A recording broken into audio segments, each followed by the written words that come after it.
Hello അസ്സലാമു അലൈക്കും welcome back. ഇന്ന് നമുക്ക് ചിക്കൻ മുഗളായിട്ട് റെസിപ്പി ഒന്ന് കണ്ടു നോക്കിയാലോ. അപ്പോൾ ഇത് ഏതിൻ്റെ കൂടെയും നല്ല കോമ്പിനേഷനാണ്. ഗീ റൈസ് ആയാലും ഫ്രൈഡ് റൈസ് ആയാലും ചപ്പാത്തി പൊറോട്ട എന്തിൻ്റെ കൂടെയും ബെസ്റ്റ് കോമ്പിനേഷനാണ് ഈ ഒരു ചിക്കൻ മുഗളായി. അപ്പോൾ ഈ ഒരു ചിക്കൻ മുഗളായി എങ്ങനെയാണ് തയ്യാറാക്കിയെടുക്കുന്നത് നമുക്ക് കണ്ടു നോക്കാം.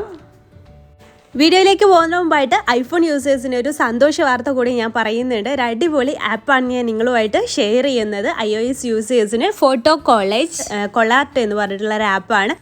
100% ഫ്രീ ആയിട്ടുള്ളൊരു ആപ്പാണ് കേട്ടോ ഇത്. അപ്പോൾ ഈ ഒരു ആപ്പ് നിങ്ങൾ ഡൗൺലോഡ് ചെയ്യുകയാണെന്നുണ്ടെങ്കിൽ ഇതിൽ ഒരുപാട് സ്പെസിഫിക്കേഷൻസ് ഉണ്ട്. Photo editing, college maker, graphic designing, അങ്ങനെ എല്ലാം ഇതിൽ നമുക്ക് ചെയ്യാൻ പറ്റും. ഒരൊറ്റ ആപ്പ് ഇൻസ്റ്റാൾ ചെയ്താൽ മതി. പിന്നെ ഇതിൽ സ്പെഷ്യൽ പ്രത്യേകത എന്താണെന്ന് വെച്ചാൽ വേറെ ആപ്പൊന്നും നമുക്ക് യൂസ് ചെയ്യാതെ തന്നെ ഇതിൽ ബാക്ക്ഗ്രൗണ്ട് റിമൂവറിനുള്ള പ്രത്യേക ടൂള് തന്നെയുണ്ട്. ഒരൊറ്റ ക്ലിക്ക് ചെയ്താൽ മതി. അതിൻ്റെ ബാക്ക്ഗ്രൗണ്ട് റിമൂവ് ചെയ്തിട്ട് നമുക്ക് വേറെ ബാക്ക്ഗ്രൗണ്ട് വെക്കാം, ടെക്സ്റ്റ് ചെയ്യാം, അങ്ങനെ ഒരുപാട് ഫെസിലിറ്റീസ് ഉള്ള ഒരു ആപ്പാണ്. അപ്പോൾ നിങ്ങൾക്ക് ഈ ഒരു ആപ്പ് ഇൻട്രസ്റ്റഡ് ആണെന്നുണ്ടെങ്കിൽ ഇതിൻ്റെ ലിങ്ക് ഞാൻ ഡിസ്ക്രിപ്ഷൻ ബോക്സിൽ കൊടുക്കാം. പെട്ടെന്ന് തന്നെ പോയിട്ട് ഇൻസ്റ്റാൾ ചെയ്തിട്ട് എൻജോയ് ചെയ്യൂ. ഇനി നമുക്കിത് തയ്യാറാക്കി തുടങ്ങാം. ഇതിന് വേണ്ടിയിട്ട് ചിക്കൻ കഴുകി വൃത്തിയാക്കി എടുത്തിട്ടുണ്ട് കേട്ടോ. കഴുകി വെള്ളമൊക്കെ വാർത്തെടുത്തിട്ടുണ്ട്. 500 ഗ്രാം ചിക്കനാണ് കേട്ടോ എടുത്തിട്ടുള്ളത്. അതിലേക്കൊരു 3/4 ടീസ്പൂൺ കുരുമുളക് പൊടി ചേർത്ത് കൊടുക്കുക. പിന്നെ അതുപോലെ ഒരു 1/4 ടീസ്പൂൺ മഞ്ഞൾപ്പൊടി ചേർത്ത് കൊടുക്കുക. പിന്നെ 1 ടീസ്പൂൺ ഇഞ്ചി വെളുത്തുള്ളി ചതച്ചതാണ് കേട്ടോ. രണ്ടും കൂടെ ചതച്ചത് 1 ടീസ്പൂണാണ്. അത് ഇതിലേക്ക് ചേർത്ത് കൊടുക്കുക. പേസ്റ്റ് ആക്കിയിട്ട് എടുത്തിട്ടുണ്ടെങ്കിൽ അങ്ങനെ ചേർത്ത് കൊടുത്താലും മതി. പിന്നെ ആവശ്യത്തിനുള്ള ഉപ്പും ചേർത്തിട്ട് ഇത് കൈ വെച്ചിട്ട് നന്നായിട്ടൊന്ന് മിക്സ് ചെയ്തിട്ട് എടുക്കുക. എന്നിട്ട് ഇത് അരമണിക്കൂർ റെസ്റ്റ് ചെയ്യാൻ വേണ്ടിയിട്ട് മാറ്റി വെക്കാം കേട്ടോ നമുക്ക്. ഇനി ഇതിലേക്ക് വേണ്ടിയിട്ടുള്ള ഗ്രേവിൻ്റെ സംഭവങ്ങളൊക്കെ റെഡിയാക്കി എടുക്കണം. അതിന് വേണ്ടിയിട്ടൊരു പാൻ വെച്ചിട്ടുണ്ട്. ഈ ഒരു പാനിലേക്ക് നമുക്കൊരു 2 ടേബിൾ സ്പൂണ് നെയ്യാണ് കേട്ടോ ഒഴിച്ചു കൊടുക്കുന്നത്. സാധാരണ നമ്മൾ ഓയിൽ വെളിച്ചെണ്ണയൊക്കെ യൂസ് ചെയ്യുന്നതിന് പകരം ഇതിലേക്ക് നെയ്യാണ് ചേർക്കുന്നത്. പിന്നെ അതിലേക്ക് 1 പീസ് പട്ട, 3 ഗ്രാമ്പു, 3 ഏലക്ക ഇത്രയും ചേർത്ത് കൊടുത്തിട്ടുണ്ട്. മറ്റേ ഇതുണ്ടെങ്കിൽ തക്കോലുണ്ടെങ്കിൽ അതൊന്നും ചേർത്ത് കൊടുക്കുക കേട്ടോ. അതിട്ട് കൊടുക്കുക. പിന്നെ അതുപോലെ തന്നെ 2 ചെറിയ ഒരു മീഡിയം സൈസിലുള്ള 2 സവാള ഇതുപോലെ ചെറുതായിട്ട് അരിഞ്ഞത് ഇതിലേക്ക് ചേർത്ത് കൊടുക്കുക. മാക്സിമം ചെറുതാക്കി എടുക്കാനായിട്ട് ശ്രദ്ധിക്കുക കേട്ടോ. ചോപ്പർ ഉണ്ടെങ്കിൽ ചോപ്പറിൽ ചെയ്തെടുത്താലും മതി. അത് ഇതിലിട്ടിട്ട് നന്നായിട്ടൊന്ന് വഴറ്റിയെടുക്കുക. എല്ലാം ഒരു ഗോൾഡൻ ബ്രൗൺ കളർ ആവുന്നവരെ വഴറ്റിയെടുക്കണേ. അപ്പോൾ ദാ ഇതുപോലെ ആക്കിയെടുത്തിട്ടുണ്ട്. ഇത്രയും മതി. ഇത്രയും ആയാൽ നമുക്ക് ബാക്കിയുള്ള സംഭവങ്ങളൊക്കെ ഇതിലേക്ക് ചേർത്ത് കൊടുക്കണം. നമ്മളിപ്പോൾ ഇതിലേക്ക് ഉപ്പൊന്നും ചേർത്തിട്ടില്ല കേട്ടോ. ഈ രീതിയിൽ ചെയ്യുമ്പോൾ ഉപ്പൊന്നും ചേർക്കേണ്ട ആവശ്യമില്ല. ലാസ്റ്റ് നമുക്ക് ഇതിൻ്റെ കൂടെയൊക്കെ ചേർക്കാം. എന്താണോ നമ്മൾ കഴിക്കുന്നത് അതിൻ്റെ കൂടെയൊക്കെ ചേർക്കാമല്ലോ. പിന്നെ അതിലേക്ക് പൊടികളൊക്കെ ചേർത്ത് കൊടുക്കുക. അപ്പോൾ 1 ടീസ്പൂൺ മുളക് പൊടി ചേർത്ത് കൊടുക്കുക. പിന്നെ അതുപോലെ തന്നെ 2.5 ടീസ്പൂണ് മല്ലിപ്പൊടി ചേർത്ത് കൊടുക്കുക. പിന്നെ 1 ടീസ്പൂണ് നമുക്ക് വലിയ ജീരകം പൊടിച്ചത്, പെരുംജീരകമല്ല, അത് 1 ടീസ്പൂണ് ചേർത്ത് കൊടുക്കുക. ഇനി നമുക്ക് ഇതിലേക്ക് പൊടികളായിട്ട് ചേർക്കുന്നത് ഗരം മസാല കൂടെയാണ്. അപ്പോൾ ഞാനൊരു 1/2 ടീസ്പൂൺ ഗരം മസാല കൂടെ ഇതിലേക്ക് ചേർത്ത് കൊടുത്തിട്ടുണ്ട്. എന്നിട്ട് സ്പാച്ചില വെച്ചിട്ട് നന്നായിട്ട് തന്നെ മിക്സ് ചെയ്തെടുക്കുക. ആ ഒരു പൊടികളുടെയൊക്കെ പച്ചമണം മാറുന്ന വരെ നന്നായിട്ടൊന്ന് മിക്സ് ചെയ്തിട്ടെടുക്കുക. പിന്നെ നമുക്കിതിലേക്ക് ചേർത്ത് കൊടുക്കുന്നത് നമ്മുടെ ആ ഒരു മാരിനേറ്റ് ചെയ്ത് വെച്ചിട്ടുള്ള ചിക്കന് ചേർത്ത് കൊടുക്കുക. എന്നിട്ട് ഇതും ഈ ഒരു മസാലയിലൊക്കെ നന്നായിട്ടൊന്ന് ഇങ്ങനെ കോട്ട് ചെയ്തിട്ട് വഴറ്റിയെടുക്കുകയാണ് വേണ്ടത് കേട്ടോ. കുറച്ച് സമയം ഇതിങ്ങനെ വഴറ്റിയെടുക്കണം. ഇളക്കി കൊടുത്തിട്ട് ഒന്ന് ഇളക്കി കൊടുക്കുക. വീണ്ടും ഒന്ന് നമുക്ക് കൈ വിട്ടൊക്കെ ഇളക്കി കൊടുക്കാം കേട്ടോ.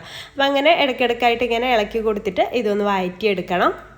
പിന്നെ നമുക്ക് ആ ഒരു സമയം ഇതിലേക്ക് വേണ്ടിയിട്ടുള്ള ഈ ഒരു സംഭവം ഒന്ന് അരച്ചെടുക്കണം. അപ്പോൾ ഇതിലേക്ക് 1/2 കപ്പ് തൈരും അതിലേക്കൊരു 10 മുതൽ 15 വരെ അണ്ടിപ്പരിപ്പ് ഉണ്ടല്ലോ അതും ചേർത്തിട്ട് നന്നായിട്ട് ഫൈനായിട്ട് നമുക്കൊന്ന് അരച്ചെടുക്കണം. അപ്പോൾ ഈ തൈര് എടുക്കുമ്പോൾ പുളിയില്ലാത്ത കട്ടത്തൈര് കിട്ടുന്നുണ്ടെങ്കിൽ അതാവും ഒന്നുകൂടെ ബെസ്റ്റ് കേട്ടോ. അപ്പോൾ എനിക്ക് അത് കിട്ടിയിട്ടുണ്ടായിരുന്നില്ല. എന്തായാലും 1/2 കപ്പ് തൈര് എടുത്താൽ മതി. അതിലേക്ക് 10-15 അണ്ടിപ്പരിപ്പ് ചേർത്തിട്ട് നന്നായിട്ട് ഫൈനായിട്ട് അരച്ചെടുത്തതിന് ശേഷം ഇതിലേക്ക് ഒഴിച്ചു കൊടുക്കുക. നമ്മളിപ്പോൾ ചിക്കനിലേക്ക് വേറെ വെള്ളമൊന്നും ചേർത്തിട്ടില്ല കേട്ടോ. അതൊക്കെ ലാസ്റ്റാണ് നമ്മൾ ചേർക്കുന്നത്. അപ്പോൾ അതായത് ഒഴിച്ചു കൊടുത്ത ശേഷം നമുക്ക് ഈ ചിക്കനൊക്കെ നന്നായിട്ടൊന്ന് ഇതുപോലെ ഒന്ന് മിക്സ് ചെയ്തിട്ട് എല്ലാ ഭാഗത്തേക്കും ഇത് എത്തിച്ച് കൊടുക്കുക. അപ്പോൾ ഇതിൽ കിടന്നിട്ട് കുറച്ച് സമയം ആകുമ്പോഴേക്ക് ചിക്കനൊക്കെ ഏകദേശം പകുതിയോളം കുക്കായിട്ട് വരും. അതിന് ശേഷമൊക്കെയാണ് നമ്മൾ വെള്ളം ചേർത്ത് കൊടുക്കുന്നത്. ഇപ്പോൾ ഒട്ടും വെള്ളം ചേർത്ത് കൊടുക്കേണ്ട ആവശ്യമില്ല. അപ്പോൾ ഇത് നന്നായിട്ടൊന്ന് മിക്സ് ചെയ്തെടുത്തിട്ടുണ്ട്. ഇനി അതിലേക്ക് ഒരു 2 പച്ചമുളക്, നമ്മുടെ എരിവിനനുസരിച്ചാണ് 2 പച്ചമുളക് ഇതുപോലെ കീറിയിട്ട് ഇട്ട് കൊടുക്കുന്നുണ്ട്. അതും ഇട്ടിട്ട് നന്നായിട്ടൊന്ന് മിക്സ് ചെയ്തെടുത്ത ശേഷം നമുക്കിതിൻ്റെ ലിഡൊന്ന് വെച്ചിട്ട് അടച്ചു വെച്ചിട്ട് നമുക്ക് വേവിച്ചെടുക്കാം. അടച്ചു വെക്കാം.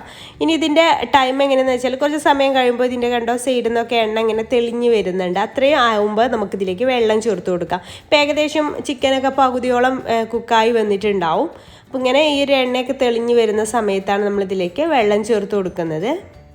ഞാനിപ്പോൾ ഒരു വലിയൊരു ഗ്ലാസ്സിൽ വെള്ളം ഇതിലേക്ക് ചേർത്ത് കൊടുത്തിട്ടുണ്ട്. അപ്പോൾ എന്നിട്ട് നന്നായിട്ടൊന്ന് മിക്സ് ചെയ്ത് ഉപ്പ് വേണമെന്നുണ്ടെങ്കിൽ ഉപ്പ് കുറച്ച് ചേർത്ത് കൊടുക്കട്ടോ. ഈ വെള്ളത്തിലേക്ക് മൊത്തത്തിൽ ആവശ്യമായിട്ടുള്ള ഉപ്പ് ചേർക്കരുത്. നമ്മളിത് വറ്റിച്ചെടുത്ത് ഗ്രേവി രീതിയിലാക്കി എടുക്കുന്നതാണ്. അപ്പോൾ അതുകൊണ്ട് തന്നെ കുറച്ച് ഉപ്പ് ചേർത്ത് കൊടുത്താൽ മതി. വെള്ളത്തിലേക്ക് മൊത്തത്തിലുള്ള ഉപ്പ് ചേർക്കരുത്. അപ്പോൾ നന്നായിട്ടൊന്ന് ഉപ്പ് കുറവാണെന്നുണ്ടെങ്കിൽ മാത്രം ചേർത്താൽ മതി. എന്നിട്ട് നന്നായിട്ട് മിക്സ് ചെയ്തതിന് ശേഷം അടച്ചു വെച്ചിട്ട് നമുക്കിത് വേവിച്ചെടുക്കാം. ഞാനിപ്പോൾ ഒരു മീഡിയം മീഡിയത്തിൻ്റെ ഹൈയുടെ ഇടയിലായിട്ടാണ് വേവിച്ചെടുക്കുന്നത്. അപ്പോൾ ഇതെന്തായാലും നല്ല തിക്ക് ഗ്രേവി ആയിട്ട് നമുക്ക് കിട്ടണം. വെള്ളമൊക്കെ വറ്റിയിട്ട് നല്ല തിക്ക് ഗ്രേവി ആയിരുന്ന ചിക്കൻ കുക്കാവുകയും വേണം. ആ രീതിയിൽ വേണം ഇത് വേവിച്ചെടുക്കാനായിട്ട്. അപ്പോൾ ഏകദേശമൊക്കെ ഇങ്ങനെ വറ്റി വന്നിട്ടുണ്ട് കേട്ടോ. ഇത്രയും മതി. ഞാൻ കുറച്ചൊരു ഗ്രേവിയിലാണ് ചെയ്യുന്നത്. പിന്നെ അതിലേക്ക് മല്ലിയിലയും കറിവേപ്പിലയും ചെറുതായിട്ട് ചോപ്പ് ചെയ്തത് കൂടി ഇട്ടിട്ട് നമുക്ക് വാങ്ങി വെക്കാം. ഇത്രയേ ഉള്ളൂ. സിമ്പിളായിട്ട് ചെയ്യാൻ പറ്റും. ഒരുപാട് ഇൻഗ്രീഡിയൻസിൻ്റെ ഒന്നും ആവശ്യമില്ല. തക്കാളിയൊന്നും നമ്മളിതിൽ ചേർത്തിട്ടില്ല അല്ലേ. അതിൻ്റെ ഒന്നും ആവശ്യമില്ല. വളരെ സിമ്പിളായിട്ട് ചെയ്യാൻ പറ്റുന്ന ഒരു ചിക്കൻ റെസിപ്പിയാണ്. അപ്പോൾ ഇത്രയാണ്. അപ്പോൾ നിങ്ങൾക്ക് ഇത് ഇഷ്ടമായിട്ടുണ്ടെങ്കിൽ ഒന്ന് ട്രൈ ചെയ്ത് നോക്കുക. ട്രൈ ചെയ്ത് നോക്കുന്ന സമയത്ത് നിങ്ങളുടെ ഫീഡ്ബാക്ക് നല്ലതാണെങ്കിലും ചീത്തതാണെങ്കിലും കമൻറ്റ് ബോക്സിൽ അറിയിക്കാൻ മറക്കരുത്. അപ്പോൾ വീഡിയോ ഇഷ്ടമായാൽ ലൈക്ക് ചെയ്യാനും മറ്റുള്ളവരേക്ക് ഷെയർ ചെയ്യാൻ താല്പര്യമുണ്ടെങ്കിൽ ഷെയർ ചെയ്യാനും മറക്കരുത്. അതുപോലെ തന്നെ ചാനൽ സബ്സ്ക്രൈബ് ചെയ്യാത്തവർ പ്ലീസ് ഒന്ന് സബ്സ്ക്രൈബ് കൂടി ചെയ്തിട്ട് സപ്പോർട്ട് ചെയ്യുക. അപ്പോൾ ഇൻഷാ അല്ലാഹ് പുതിയ നല്ലൊരു വീഡിയോ ആയിട്ട് നമുക്ക് വീണ്ടും കാണാം. താങ്ക്